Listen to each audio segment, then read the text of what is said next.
Good morning, students. Today we are going to study our ninth chapter of science. The name of our chapter is solid, liquid, and gas. In this chapter, we will study the three states of matter: solid, liquid, and gas. Okay. So in this chapter, we will study about matter. What is matter made up of? Changes in states of matter. What are the states of matter: solid, liquid, and gas? And how does these states change? Means from one state to another state. How do we change a matter? Next, matter, if we look around, we will see different things like trees, bird, table, chair, bags, pencil, etc. These things can either living or non living. हम अपने आसपास देखेंगे तो हम बहुत सारी चीजें पाएंगे. हम देखेंगे कि हमारे आसपास क्या है. पेड़ हैं, पक्षी हैं, टेबल्स हैं, चेयर्स हैं, बैग्स हैं, पेंसिल्स हैं. ये सारी चीजें हमारे आसपास हमें देखने को मिलेंगी. और ये सारी चीजें लिविंग भी हो सकती हैं, नॉन लिविंग भी हो सकती है. मतलब जीवित भी हो सकती हैं और निर्जीव भी हो सकती हैं. और ये सारी चीजें क्या कहलाती हैं? मैटर कहलाती हैं. हर वो चीज जिसका मास होता है और जो स्पेस घेरती है, ठीक, जगह को घेरती है, स्पेस ऑक्यूपाई करती है, वो चीज क्या कहलाती है? मैटर कहलाती है. तो अपने आसपास हर वो चीज जो आप देखते हैं जिसका कोई वेट है, कम ज्यादा से मतलब नहीं है, एक कोई वेट है और वो स्पेस को कवर अप करती है, वो चीज मैटर है. Okay. They may have different shapes, sizes and colors, but they have one thing in common: they all have mass and occupy space. उनका अलग अलग शेप, साइज, कलर्स हो सकता है, लेकिन उनमें एक चीज कॉमन होती है कि उन सबका स्पेस, उन सब में एक मास होता है और वो स्पेस को ऑक्यूपाई करते हैं, जगह को घेरते हैं. ठीक, तो यही जैसे कि मैंने बताया अभी आपको, anything that has mass and occupies space is called matter. हर वो चीज जिसमें कोई मास होता है और स्पेस ऑक्यूपाई करता है वो मैटर कहलाता है. Matter is made up of tiny particles called molecules. Matter किससे मिलकर बनता है? टाइनी पार्टिकल, जिनको हम मॉलिक्यूल्स कहते हैं. ठीक है. Molecules are so tiny that they can not be seen with naked eyes. मतलब मॉलिक्यूल्स इतने छोटे होते हैं कि हम उनको खुली आंखों से नहीं देख सकते. हमें माइक्रोस्कोप या लेंसेज की जरूरत पड़ती है मॉलिक्यूल्स को देखने के लिए. ठीक. सो मॉलिक्यूल्स और different substances differ from each other. Her substance के जो मॉलिक्यूल्स होते हैं वो एक दूसरे से अलग अलग होते हैं. ठीक है. Molecules are further composed of very small particles called atoms. ठीक. फिर मॉलिक्यूल्स भी छोटे छोटे स्मॉल पार्टिकल से बने होते हैं और वो छोटे पार्टिकल्स क्या कहलाते हैं? एटम्स कहलाते हैं. And atom is the smallest unit of matter. और किसी भी मैटर की स्मॉलेस्ट यूनिट क्या है? एटम है. मतलब सबसे छोटी चीज जिससे कोई मैटर बना होता है वो क्या है? एटम है. ओके. और इनको हम अपनी खुली आंखों से नहीं देख सकते हैं. Next, states of matter. Matter किन किन स्टेट्स में हमारे इधर पाया जाता है? तो मैटर्स हमारे आसपास तीन स्टेट्स में पाया जाता है: सॉलिड मतलब ठोस, लिक्विड मतलब द्रव्य, और गैस मतलब हवा की फॉर्म में, गैसियस फॉर्म में. तो ये तीन स्टेट में मैटर पाया जाता है. जैसे एग्जांपल के लिए मैं बताता हूँ, पानी है तो पानी बर्फ में भी पाया जाता है बर्फ के रूप में. तो बर्फ क्या है? सॉलिड फॉर्म है. उसी प्रकार जब वो रूम टेम्परेचर पे जब बर्फ पिघल जाती है तो वाटर बन जाती है, जिसको हम ड्रिंक करते हैं, तो वो लिक्विड फॉर्म है. और फिर जब हम पानी को गर्म करते हैं तो वो गैस में चेंज हो जाता है, भाप बन जाता है. तो वो क्या है? गैसियस स्टेट है मैटर का. तो हर मैटर कोई या तो सॉलिड स्टेट में होता है, या लिक्विड या गैसियस स्टेट में. इन्हीं तीन स्टेट्स में मैटर हमारे आसपास पाया जाता है. जो नाउ व्हाट इज सॉलिड? अब सॉलिड क्या है? तो सॉलिड एक मैटर का ऐसा प्रकार है जिसका एक फिक्स्ड शेप होता है. ठीक है. और जो एक फिक्स्ड शेप एंड साइज होता है और जो फ्लो नहीं करता है किसी भी टेम्परेचर पे. मतलब नॉर्मल टेम्परेचर पे फ्लो नहीं करता है, मतलब बहता नहीं है, पिघलता नहीं है. ठीक. उसके बाद it occupies a definite space, hence it has a definite volume. उसका वो एक डेफिनेट स्पेस ऑक्यूपाई करता है और इसलिए उसका एक डेफिनेट वॉल्यूम होता है. मतलब सॉलिड जनरली क्या है? एक ऐसा मैटर है जिसका fixed shape, size and volume होता है. ठीक. ओके. ये क्या है? मैटर है. ठीक. फिर सॉलिड के जो मॉलिक्यूल्स होते हैं वो बहुत क्लोजली पैक्ड होते हैं, मतलब आपस में बहुत पास पास होते हैं. जैसे कि एग्जाम्पल्स हैं table, chair, mobile, tree, etcetera. ये सब क्या है? सॉलिड के एग्जाम्पल्स हैं. Next, most solids are hard but some are soft also. ज़्यादातर जो सॉलिड्स होते हैं वो हार्ड होते हैं, लेकिन कुछ सॉफ्ट भी होते हैं। ठीक है। The shape of some of the solids can also be change by pressing और यूजिंग अ लिटिल फोर्स। कुछ जो सॉलिड जो सॉफ्ट होते हैं उनको उनका शेप हम दबाने से या प्रेस करने से या थोड़ा सा फोर्स लगाने से चेंज कर सकते हैं। एग्जाम्पल के लिए, जैसे we can make clay twice by pressing it. ठीक, हम मिट्टी से मतलब खिलौने बना सकते हैं उसको दबा करके। We can press a rubber ball also. एक कोई यदि रबर की बॉल हो तो उसको भी हम प्रेस कर सकते हैं, तो उसका भी शेप और साइज चेंज हो जाता है। ठीक है, तो मैटर ये है solid. Okay, now next is liquid. अब लिक्विड क्या है? एक ऐसा मैटर जिसका कोई शेप नहीं होता, वॉल्यूम होता है लेकिन शेप नहीं होता है। ये जिस भी कंटेनर में रखा जाता है ये उसी का शेप ऑक्यूपाई कर लिया जाता है। जैसे कि यदि हम मान लो एक पानी का ग्लास है, उसको हम ग्लास में रखेंगे तो वो ग्लास का शेप ले लेगा, उसको हम कटोरी में रखेंगे तो कटोरे का शेप ले लेगा, उसको हम जग में रखेंगे तो जग का शेप ले लेगा। तो जितने भी ये लिक्विड होते हैं ये जिस भी कंटेनर में रखे जाते हैं ये उसी का शेप ले लेते हैं। ठीक, इनका कोई डेफिनेट शेप नहीं होता है। ठीक है, और ऐसा इसलिए है क्योंकि इनके जो मॉलिक्यूल्स होते हैं ये लूजली पैक्ड होते हैं, मतलब ये पास पास ज़्यादा नहीं होते हैं, इनके बीच में इनके मॉलिक्यूल्स के बीच में स्पेस होता है, इसलिए आसानी से ये फ्लो कर सकते हैं, इनमें फ्लो करने की टेंडेंसी होती है। ठीक है, और मॉलिक्यूल्स के बीच में गैप होता है इसलिए उनके मॉलिक्यूल्स एक जगह से दूसरी जगह फ्लो करते रहते हैं, इसलिए इनमें फ्लो करने की टेंडेंसी होती है। That is why liquids can flow from higher level to lower level. इसलिए लिक्विड्स जो होते हैं हायर लेवल से लोअर लेवल की ओर फ्लो करते हैं, मतलब ऊंचाई से गहराई की ओर फ्लो करते हैं। They have a definite volume but not a definite shape. इनका डेफिनेट वॉल्यूम होता है बट डेफिनेट शेप नहीं होता है। एग्जाम्पल है मिल्क हो गया, जूस हो गया, ऑयल हो गया, वाटर, कैरोसिन एक्सेट्रा, ये सब कुछ लिक्विड के एग्जाम्पल्स हैं। फिर एक्टिविटी के माध्यम से हम प्रूव कर सकते हैं कि जो लिक्विड है उनका डेफिनेट शेप नहीं होता है। जैसे कि टेक, लेकिन डेफिनेट वॉल्यूम होता है। तो इसके लिए हमें क्या करना है? Take half litre milk and pour it into 3 different types of container. आधे लीटर दूध को 3 अलग अलग टाइप के बने हुए कंटेनर को में आपको डालना है। You can take a glass bottle, tumbler और अ बकेट। आप इनमें से कोई भी चीज ले सकते हैं, तो ग्लास ले सकते हैं, तो बॉटल, या तो टम्बलर या बकेट, इनमें से कोई भी 3 चीज ले सकते हैं। What do you find? आपको क्या मिलेगा? You will find that each time the milk changes its shape and take the shape of the container but its volume remains the same। कि हर बार आप जब मान लो आपने ग्लास में आधा लीटर दूध लिया, उसको जब बॉटल में डालेंगे तो वो बॉटल के शेप का हो जाएगा, टम्बलर में डालेंगे तो टम्बलर का शेप का हो जाएगा, बकेट में डालेंगे तो बकेट के शेप का हो जाएगा।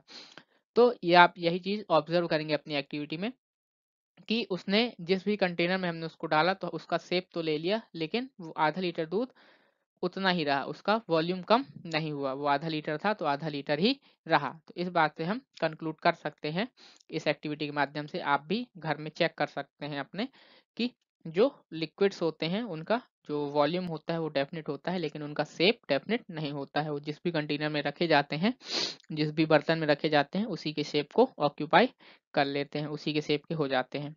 Okay, now gas. अब तीसरा स्टेट है मैटर का, गैस। गैस क्या है?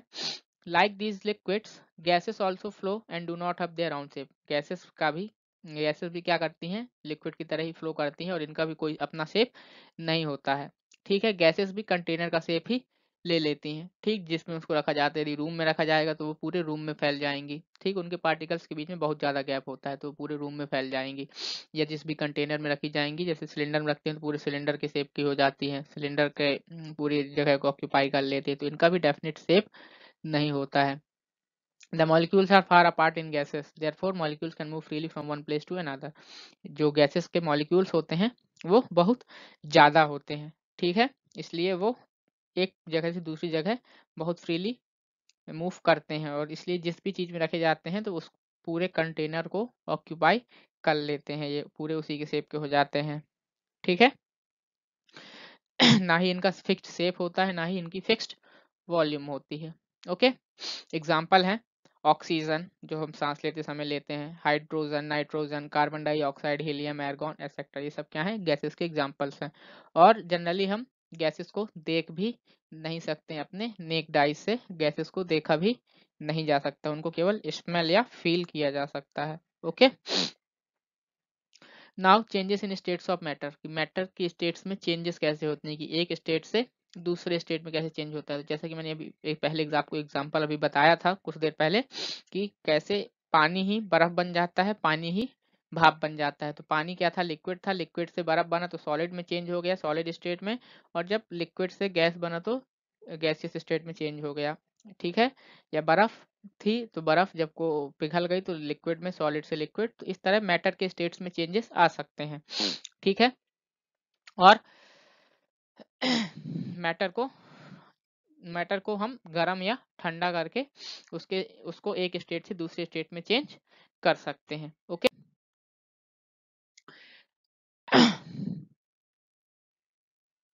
और सबको हम गर्म या ठंडा करके उनके स्टेट में चेंजेस ला सकते हैं, लेकिन अलग अलग चीज़ों को अलग अलग टेम्परेचर की ज़रूरत होती है उसके अपने स्टेट को चेंज करने के लिए।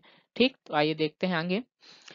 ठीक, when a solid is heated its molecule loosen up and it melts and changes into a liquid, this process is called melting। जब किसी सॉलिड को हीट किया जाता है, गर्म किया जाता है, तो उसके जो मॉलिक्यूल्स क्या हो जाते हैं, लूज हो जाते हैं, जो टाइटली पैक्ड रहते हैं वो लूज हो जाते हैं, और वो क्या होने लगता है, पिघलने लगता है सॉलिड।